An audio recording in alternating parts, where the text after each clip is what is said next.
Hi, this is AMITAVA Mazumder. I'm going to tell you the solution of this year's JEE Advanced paper 2017.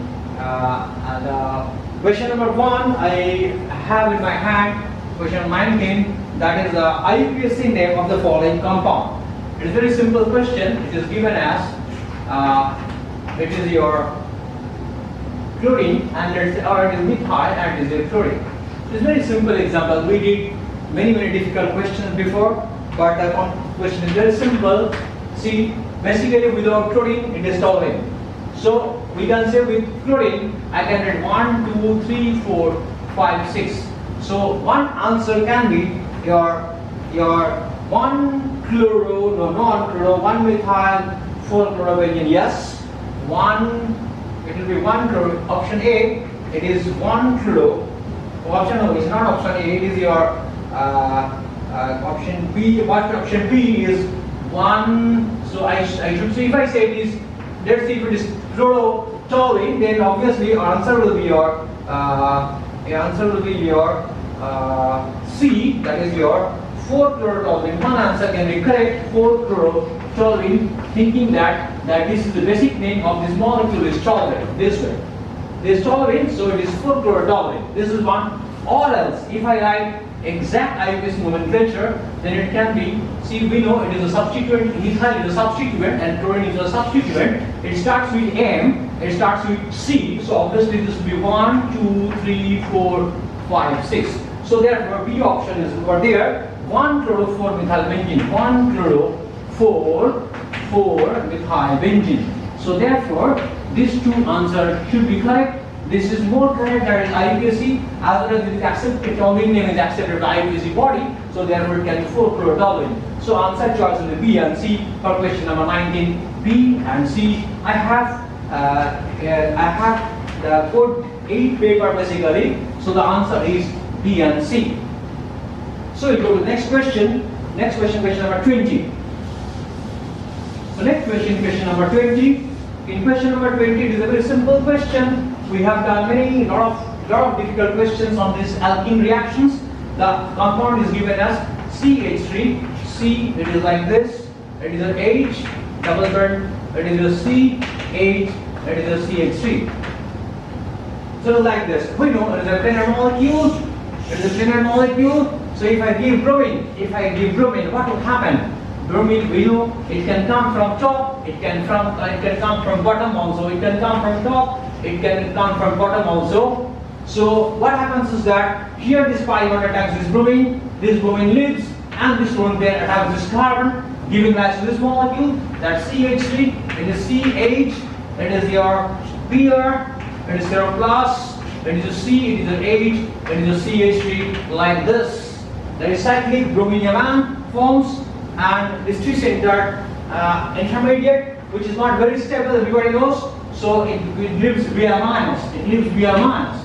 Now what happens is that this Br minus has to add up. This Br minus has to add up. So now in the second step of the mechanism, Br minus will be attacking from here or from here. Every attacks from here, this bond breaks down. Every attacks from this side, this bond breaks down. Let's say I'm talking about this attacking through this and this breaking down. So you get CH3, it is CH, it is like this Br.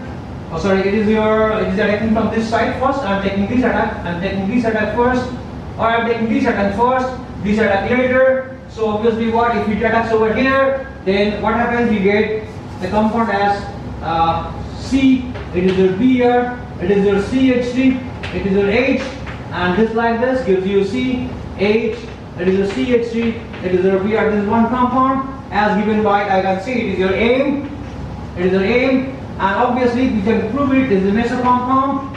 It is a meso compound, and also if it attacks from this side, it breaks down. So then you get another product plus this, that is CH3. This is your CH3. This is your H.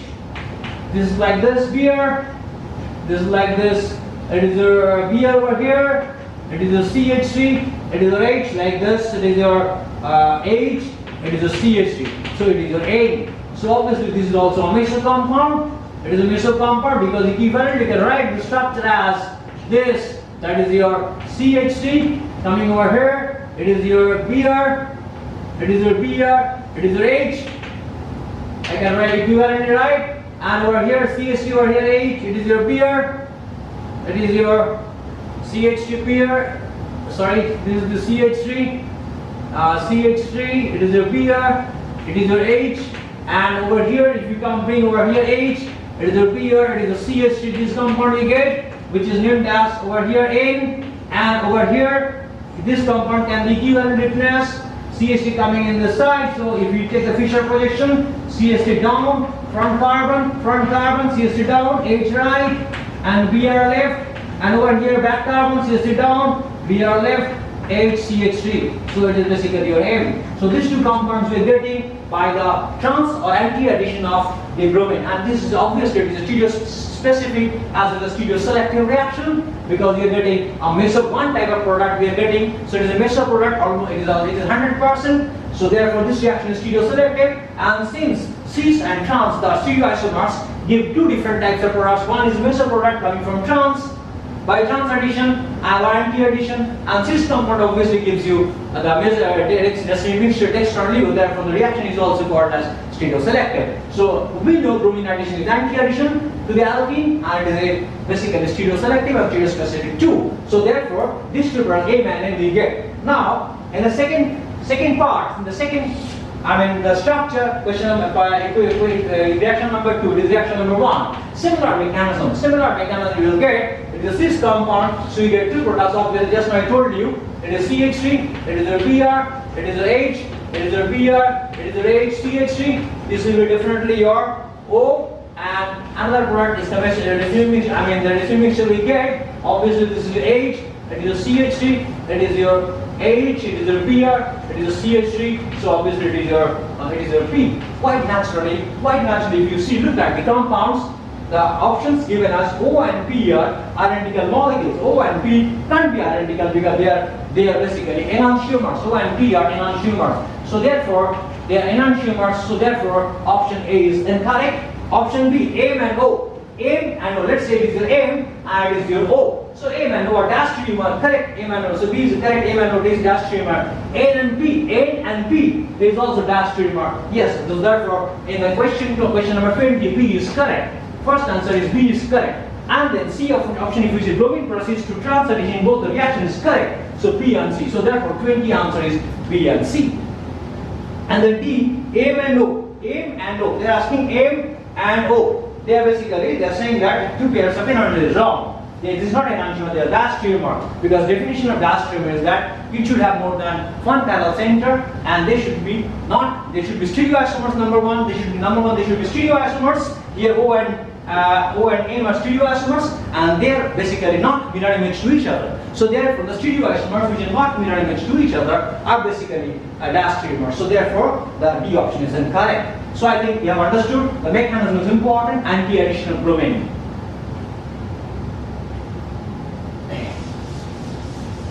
Next is question number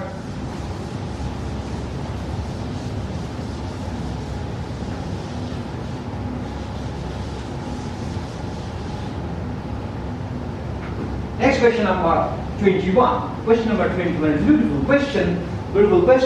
The color of X2 molecules of group 17 elements changes gradually from yellow to violet down the group. This is due to, see, it is very clear, option A is incorrect. The physical state of X2 at room temperature changes from gas to solid doesn't mean anything about the color. Try to understand halogens basically has the MO diagram like this 2p, or let's say NP, and it is let's say NS, it is NS, and it is NP of another element, NP, and it is NS like this. And if they make if they make the MO diagram, you can easily say that obviously this is the situation. It is the energy increases this direction. Energy increases this direction. It is NS level, it is NP level. So obviously what? It is sigma. Let's say it is sigma NS. It is sigma star NS. Sigma star NS. It is sigma 2px NS. 2px N basically, and it is your pi to py equal to pi to pz. Then it is your pi star to py, pi star to py, pi star to pz. They are equal. Pi star to pz, they are equal, and it is your sigma star ns like this. So we know that it has got 7 electrons total in total, 7 electrons in total. So therefore, the 7 electrons total. So if you fill up 1, 2, 3, 4, 5, 6, 7, 8, 9, 10, 11, 12, 13, 14. So 40 electrons. So therefore, what the difference between this is basically very important to us for to define. Suppose, for example, if I talk about fluorine, and if I talk about iodine, so here basically in case of fluorine, this gap is, this is called also we can say that is highest occupied molecular orbital, and this is the lowest unoccupied molecular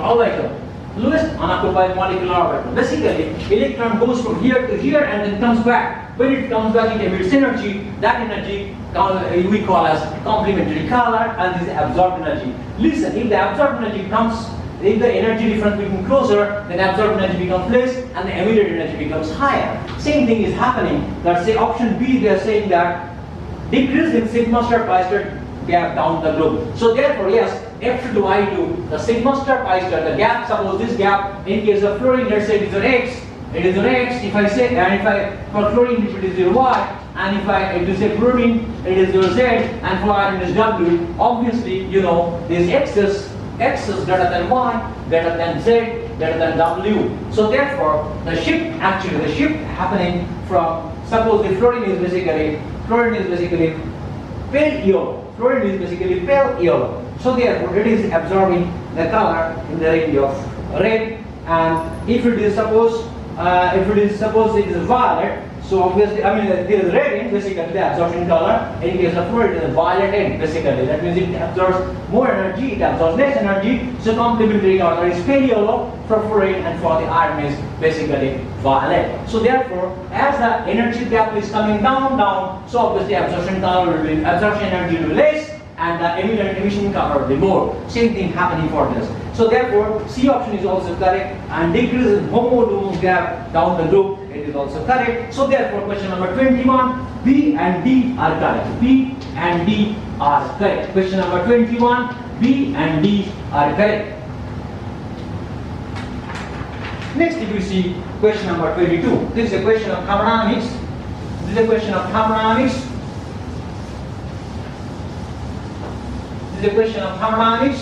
See, in this question, it has been given that an ideal gas is expanded from P1, V1, T1 to P2, V2, T2 under different conditions.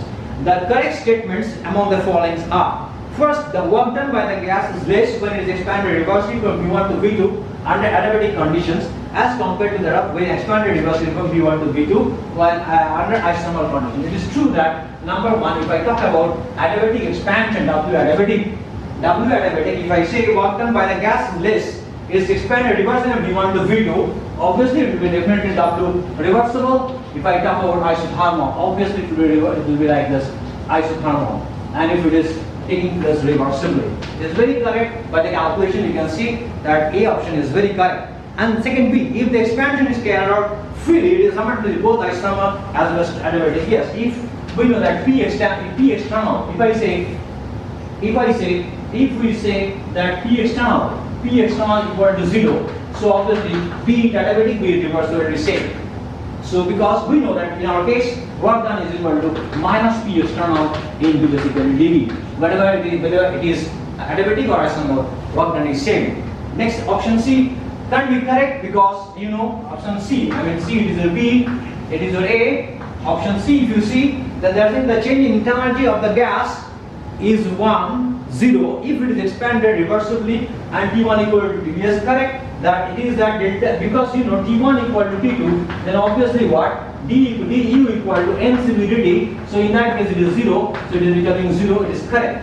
And in the case of second case, they are saying positive, change in internal energy, delta U is positive, C option, delta U is positive, they are saying when it is basically expanded reversibly under adiabatic condition. So obviously you know du equal to dq plus dw. Try to understand that it is already 0 for adiabatic case, so du should be equal to dw, and we know for the expansion it is negative. So obviously T2 must be less than T1. So naturally T2, they are saying that the T1 is not equal to T2, and they are saying that it will be expanded because T1 equal and positive. If it is expanded reversibly at adiabatic condition, T1 not equal to T2. Basically, this is negative. Obviously, but if I say the final temperature is T2 and second initial temperature is T1, then T2 must be less than T1 because of energy. If it is doing some work, that internal energy has to go down and temperature has to come down. So therefore, it is not positive; it is negative. And option D, if you see, option D, the work done on the gas is maximum when it is compressed irreversibly. We know that work done expansion. If I say there is a minus P1 into P2 minus V1, minus P1 into P2 minus since we know the expansion work, if it is reversible at reversible isothermal, we know minus nRT ln P1 by P2. We can prove that this expansion work is always greater than reversible isothermal is always greater than irreversible isothermal. If you talk about, it is always greater than this. So therefore, the compression work will be considered. Then obviously, adiabatic compression work will be more than the reversible isothermal compression work. Since this is more than this, we can prove that we already know that the adiabatic expansion, reversible isothermal expansion, W reversible isothermal expansion is always greater than W irreversible isothermal expansion. So obviously compression takes the other note that obviously compression work in irreversible case on the gas will be maximum and little more than the reversible compression. So this is answer choice question number 22. Question number 22 will be equal to we know that is your A answer correct, and then B is correct, and then D is correct. So this is the answer for question number 22.